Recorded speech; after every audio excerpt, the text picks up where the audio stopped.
The sound of the door slamming echoed like an irrevocable verdict. The old wooden frame shut behind Emma with a force that didn't just lock her out of her childhood home. It shut her out of everything she had ever called family. "Get out of my house," her mother Teresa had screamed. The words still rang in her ears, each syllable sharp as a blade. 4 months. 4 months you kept this from me? You humiliated me, Emma. I never want to see your face again. No more tears left to cry. No more words to explain. All she had was a worn-out backpack with a few old clothes, a nearly dead phone, and just under $40, everything Emma had saved from washing dishes at a diner near her school. She stood frozen in the cold hallway of their South Chicago apartment building, clinging to one desperate hope, that her mother would reopen the door, say it was just a moment of rage. But only silence answered her. Neighbors who had clearly overheard the shouting kept their own doors tightly shut, unwilling to be part of someone else's tragedy. Emma swallowed the lump in her throat and walked away, her worn sneakers scraping against the cracked pavement under the October wind. Her first stop, Julia's place, her best friend since 6th grade. She climbed the 3 flights of stairs, heart pounding, words rehearsed in her head. But when Julia's mother opened the door, her face tightened and eyes averted. "She's not home, and I heard what happened. You should try your family. I just need one night, I swear." The door closed, politely, quietly, but colder than her mother's scream. Emma didn't give up. She knocked on 3 more doors, friends who once said, "Anything you need, I'm here," but all she found were uncomfortable glances, half-hearted excuses, and doors that shut like coffins. By 10 o'clock, Emma stopped walking. Not because she ran out of places, but because she ran out of hope. A gust of wind made her shiver, hugging her backpack closer to her chest. She looked around the empty street, where even the streetlights seemed to flicker uncertainly, and then she knew. She no longer had a home. No one. Nowhere left to turn. With her face still stained by tears, Emma looked up into the pitch-black Chicago sky and whispered, "I don't know what to do next, but please, just give me a chance." A beginning, a wound, and the first step of a journey that had just begun. As the lights in the high-rises began to flicker off, Emma wandered into Grant Park, just a few blocks from Lake Michigan. Her mind had stopped thinking. Her feet simply moved. She chose an old wooden bench, half hidden behind trees, near a fountain that hadn't worked in years. The wind off the lake cut through her clothes like glass. Emma curled up, hugging her backpack to her chest as if it were the only thing shielding her from the world. Hunger gnawed at her, cold seeped into her bones, and fear settled in like a thick fog. She gently placed her hand on her belly, where a tiny life was quietly growing, and whispered, "I'm sorry, baby. I don't know what to do." It was past 11 p.m. The park was eerily silent, but slowly shapes began to emerge from the shadows. People pushing old shopping carts, dragging worn-out blankets, wrapped in layers of torn coats. One older woman, her gray hair tied in a loose bun, approached Emma slowly. "First night? Oof." Her voice was raspy but kind. Emma nodded, unable to speak. "I'm Tina. You look way too young to be here. And pregnant, too. Anda." Her eyes rested on Emma's hand cradling her stomach. Emma's tears spilled over again. She didn't know why. Maybe because that voice didn't judge, didn't pity. It simply understood. "My mom, she kicked me out," she sobbed. I have no one." "Yeah, family can hurt more than strangers sometimes," Tina sighed. "But out here? You don't want to be alone, especially not with a baby on the way." After a pause, Tina held out her hand. "You can stay with our group for tonight. It's not much, but it's safer than being alone." Emma hesitated, then stood up and followed. They walked to a corner of the park, where a small group had laid down cardboard and lit a small fire in a rusty barrel. An old man handed Emma a piece of cardboard. "Not soft, but keeps you off the cold ground." Emma lay down, her backpack as a pillow, eyes staring up at the hazy, star-scattered sky. For the first time in her life, she felt completely afraid. And for the first time, she didn't feel entirely invisible. On the 28th floor of a glass-walled skyscraper in downtown Chicago, Nathan Carter sat motionless behind his desk. The city behind him was pulsing with life, but inside that office, time stood still. "We'll need at least $2 million to handle this lawsuit," his lawyer said, voice low like a sentence being passed. "Not to mention the lost contracts. If we don't move quickly..." Nathan raised a hand. Enough. He didn't need another word. From a man who once started with nothing, Nathan had built EcoWave, a clean energy startup, into one of the most talked about names in tech. He was the poster child for self-made success. But now, false accusations of water pollution were pushing him to the edge. And worse than the money was the familiar sting of betrayal. Nathan stood, poured himself a glass of whiskey, something he reserved only for the worst days. He hated losing control. He'd learned that early. His childhood was a masterclass in disappointment. When he was 8, his father, a mechanic, promised to take him fishing on a Sunday. The boy had waited all afternoon on the porch, holding a handmade fishing rod. But his dad never came. The next day, his mother found out he'd run off with a secretary, taking all their savings and the family's only car. "Men don't cry, Nathan," his mother had said, her voice shaking as she held back tears. "And never trust anyone completely. People always let you down."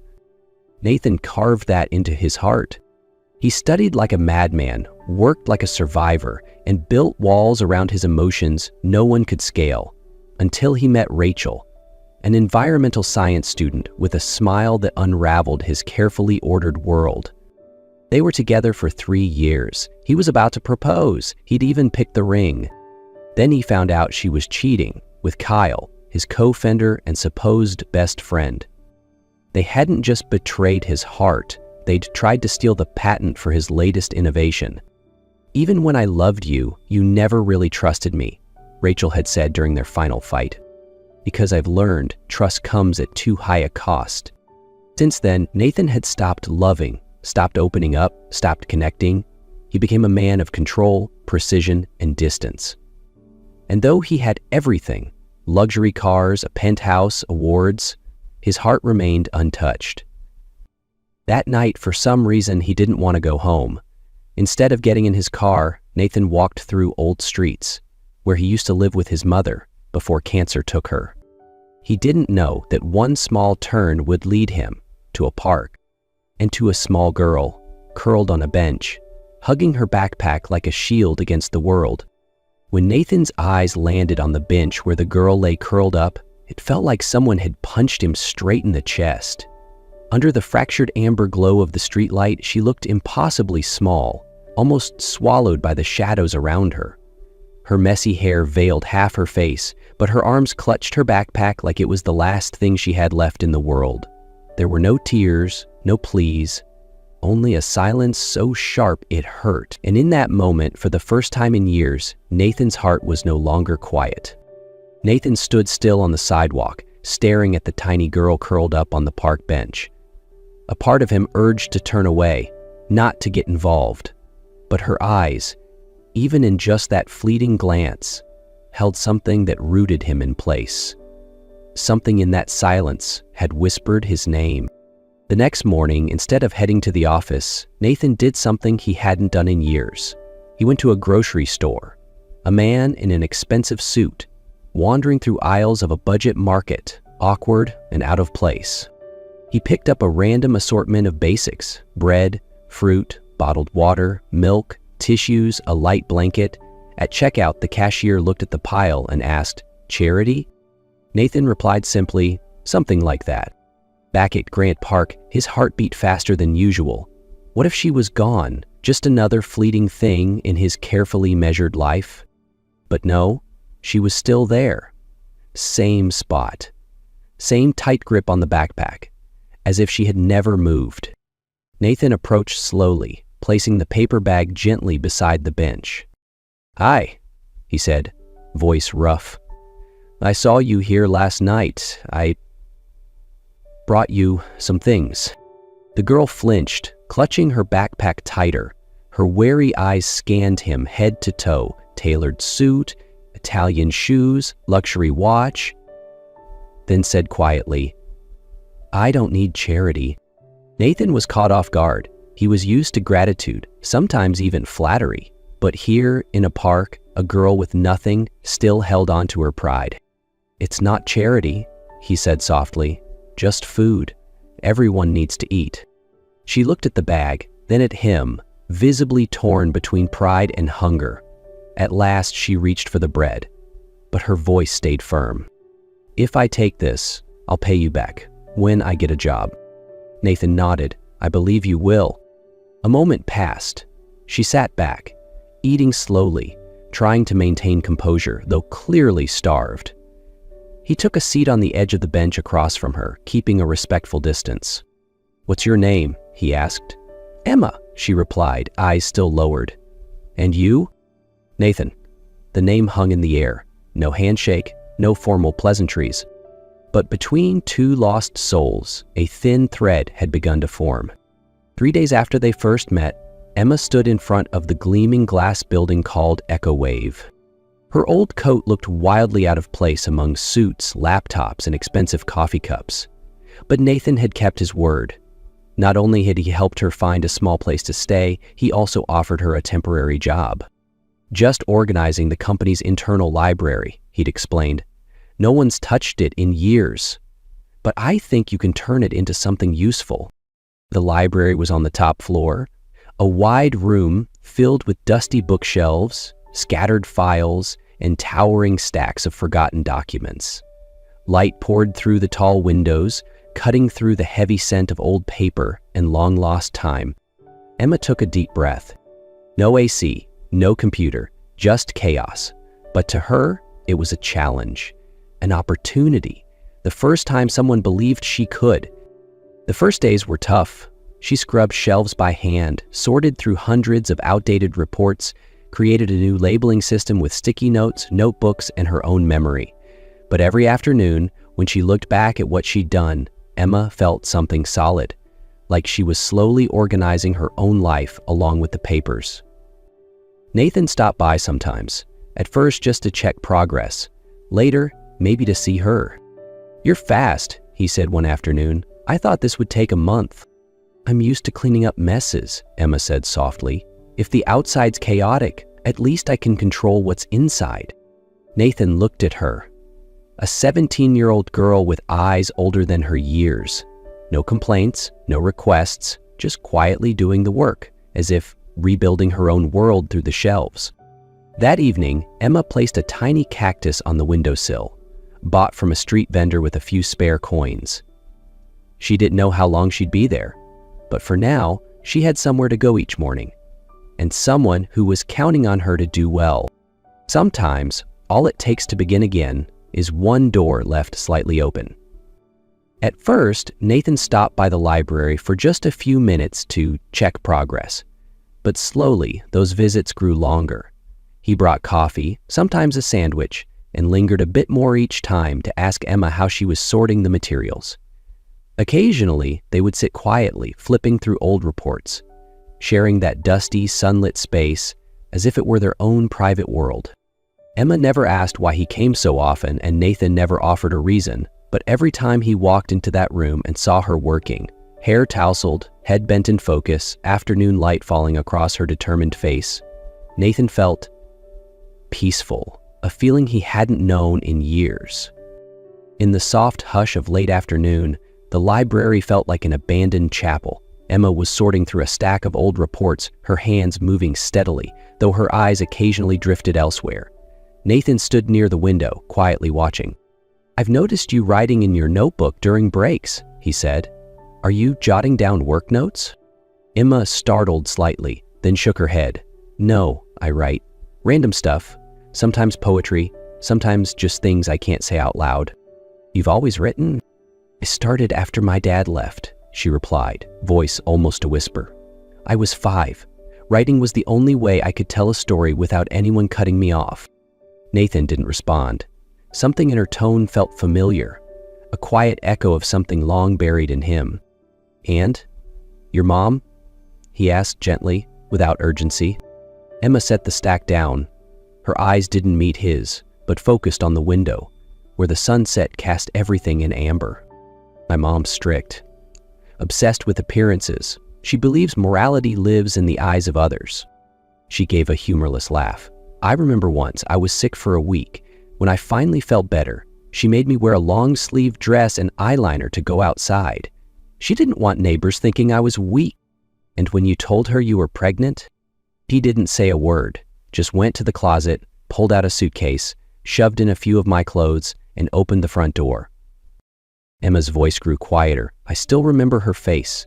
No anger, no sadness, just disgust. Nathan clenched his fist without realizing. He imagined a 17-year-old girl being kicked out of her home with no warning, no hug, only the sound of a door slamming behind her. "And the baby's father?" he asked, almost whispering. Emma gave a brittle smile. "Liam, we met in chemistry class. He was the first person who made me feel heard." She paused. "He said he loved me. Said we'd run away, start fresh. I believed him." Nathan didn't interrupt. "I told him when I was 3 weeks late. He hugged me. Told me not to worry. The next day, he changed his number. 2 days later, gone from social media. Friends said he transferred schools. I don't even know what state he's in now." She placed her hand on her stomach, a familiar gesture, like a quiet promise. "Others may leave, but this baby stayed. I didn't disappear, and neither did this child." Nathan slowly walked closer, then sat in the chair across from her. After a long pause, he spoke, for the first time revealing something no one else at EcoWave had ever heard. "When I was 8, my dad promised to take me fishing on Sunday. I made a rod myself, just a stick and some thread from my mom's sewing kit. I sat on the porch all afternoon, waiting." He gave a soft, sad chuckle. "He never came. The next day, my mom found out he'd run off with a woman from the car wash. Took all our savings." Emma looked at him, really looked, not because of the story, but because of the way he told it. Not angry, not bitter, just like someone unpacking an old scar and finally letting it breathe. "After that, my mom worked double shifts. She used to say one thing over and over. 'Don't trust anyone, Nathan, not even the ones who say they love you the most.'" "And you believed her?" Nathan nodded. "I made it my rule, built everything in my life around 2 principles. Never trust anyone completely, and never let anyone get too close." "Practical," Emma said, but lonely." Nathan looked up. They locked eyes. Neither spoke. But in that moment, Emma saw not a powerful CEO, but a boy who had once waited on a porch for someone who never showed up. And Nathan saw not a teenage girl with problems, but the only person brave enough not to flinch at his broken pieces. As the conversation faded into quiet, they both remained there, no words needed. In the stillness between the fading sunlight and the scent of old paper, something unspoken had begun to flicker. Not pity, not obligation, but something closer to deep understanding, and perhaps a small trust starting to return. Nathan looked at Emma again, longer this time, and for the first time he wondered, could 2 broken people ever help each other heal? One late evening, Emma stayed behind to reorganize the old archives for the storage project. As usual, Nathan brought coffee. They worked quietly side by side. The only sounds were rustling papers and the soft glow of the desk lamp casting warm light over their faces. "Have you had dinner yet?" Nathan asked, noticing her rubbing her sore wrist. "Not yet. I was planning to grab something on the way home." "Well, have dinner with me? I can cook," he said, hesitating, unsure if the invitation came off too sudden. Emma looked at him, slightly surprised, then gave a small smile. "You can cook?" "Well enough not to poison anyone," he joked. And for the first time that day, Emma laughed, genuinely. Nathan's apartment was cozier than she imagined. Not extravagant, but rather like someone who had lived alone for too long. Neat, quiet, a little cold. But tonight, with the smell of tomato sauce rising from the stove and him telling stories of learning to cook in college, the space felt warmer. After dinner, they sat on the couch, each holding a cup of hot tea. The soft golden light washed over Emma, making her look more delicate than Nathan had ever noticed. She turned to him, her eyes calm but deep like an ocean. "You don't have to do all of this," she said quietly. "I'm fine. I'm used to handling things on my own." Nathan nodded, his eyes still on her. "I know. You're strong. But being strong doesn't mean you never need anyone." She opened her mouth to say something, but Nathan leaned in, slowly, almost hesitantly, until his lips brushed hers. A fleeting kiss, shy and honest, like two people unsure if they were still allowed to love. When they pulled apart, Emma lowered her head and whispered, "Don't make me believe and then pull away." Nathan sighed, still watching her. "I'm scared too. But you make me want to try again."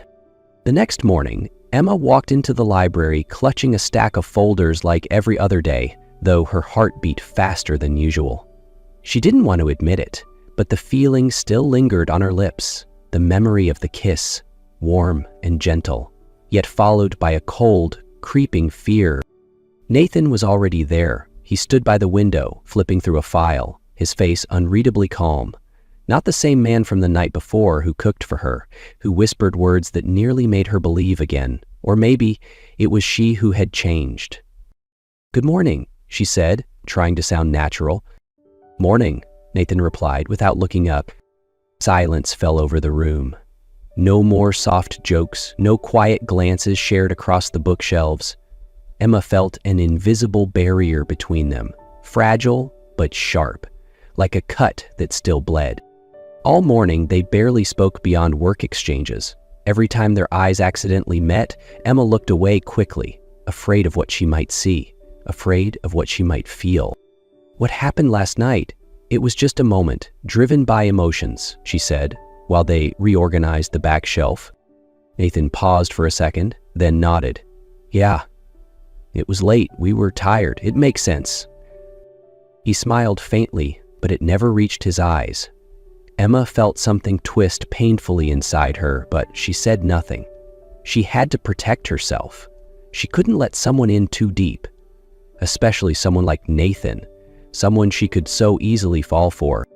That afternoon, Nathan returned to his office with his thoughts in turmoil.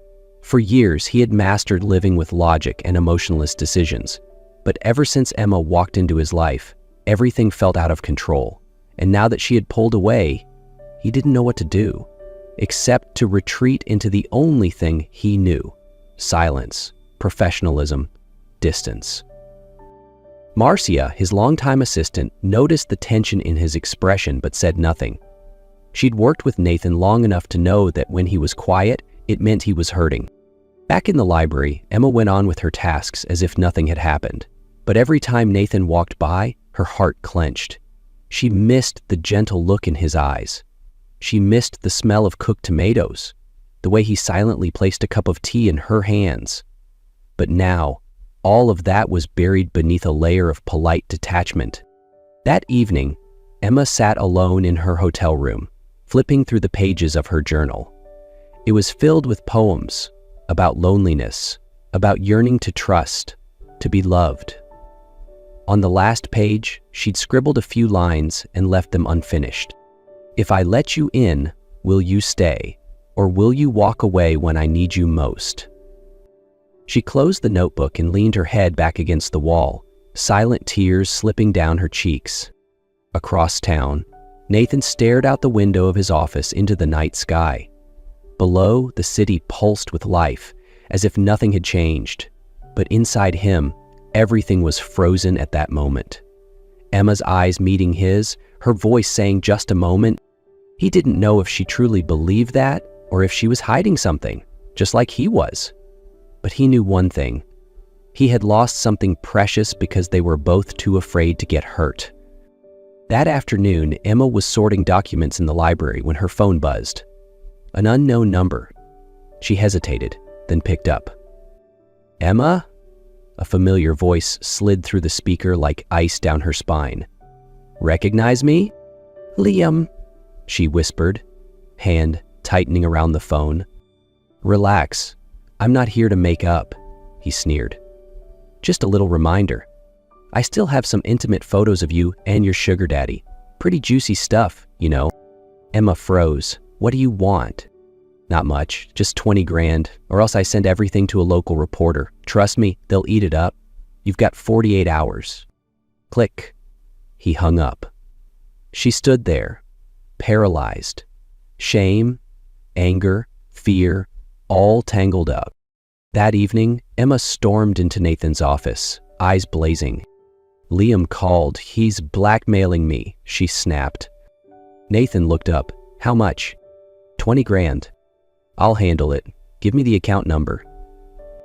"No," she barked. "You're not doing anything." "Emma, what are you afraid of? Your name in the papers? Shareholders finding out their golden boy got involved with a knocked-up homeless girl?" Nathan stood, voice sharpening. "Don't talk like that.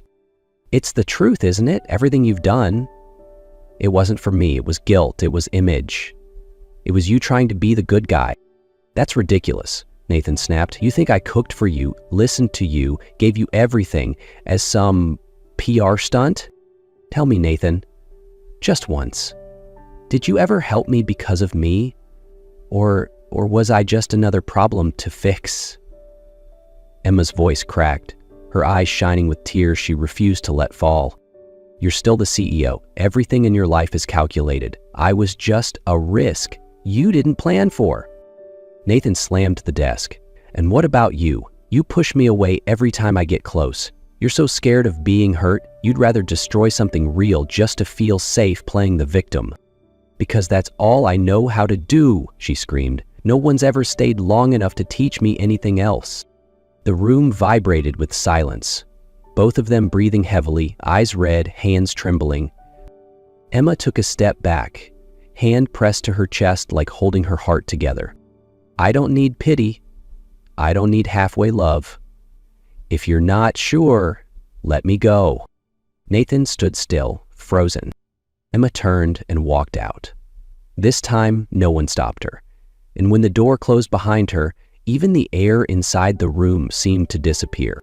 3 days later, Emma showed up at the central train station with a crate of bottled water and a few bags of sandwiches. She had managed to rent a tiny corner near the exit where hundreds of people passed by every hour. Every coin she earned selling water, snacks, and tissues was a battle. Emma had no breaks, no full meals. She skipped breakfast, nibbled through lunch, and collapsed into bed at night from sheer exhaustion. The baby inside her grew heavier each day. But Emma didn't complain. She had long grown used to fighting alone. On the 4th day, the heat was unbearable. Beneath the metal roofing of the station, the air was thick and suffocating. Emma was standing by her cart when dizziness hit. Her hands trembled. She tried to take a deep breath, but the world blurred. She collapsed right in the middle of the walkway, a bottle rolling from her hand, sandwiches scattered on the floor. "Oh God, someone fainted!" Carla, a woman who sold lottery tickets nearby, rushed over.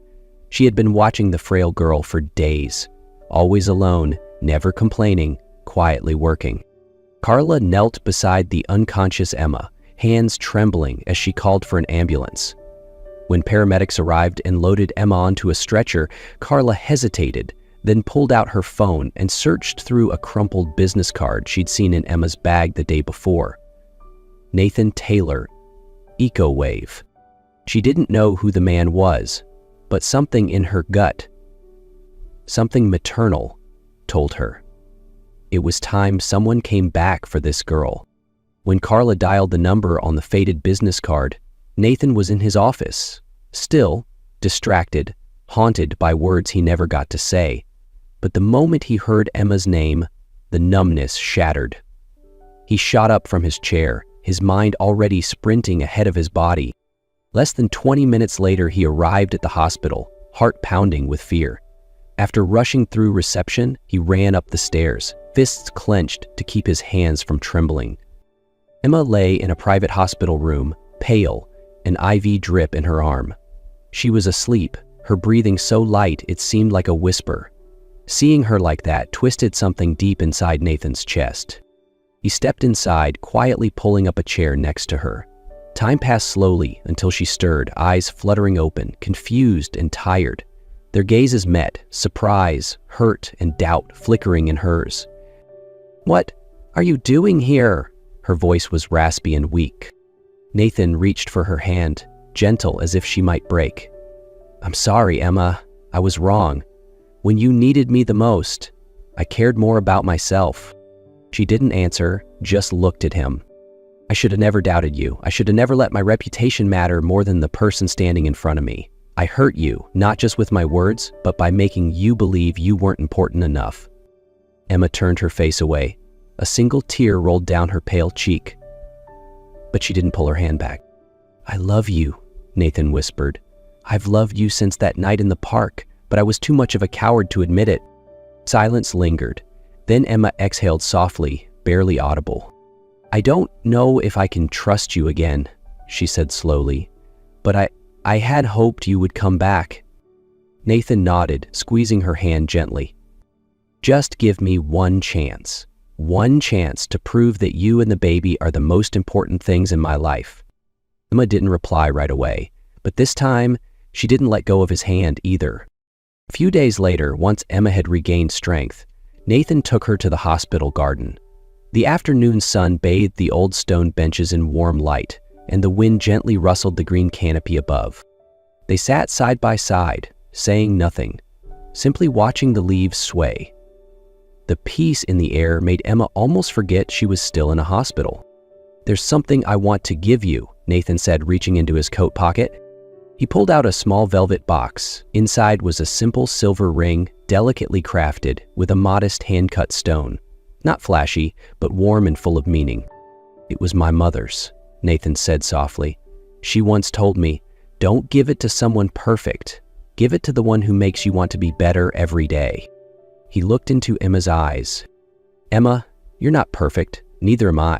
But with you, I'm no longer afraid of who I am. You make me feel loved without needing to earn it." He knelt down, right there in the quiet garden, sunlight filtering through the leaves. "Will you marry me?"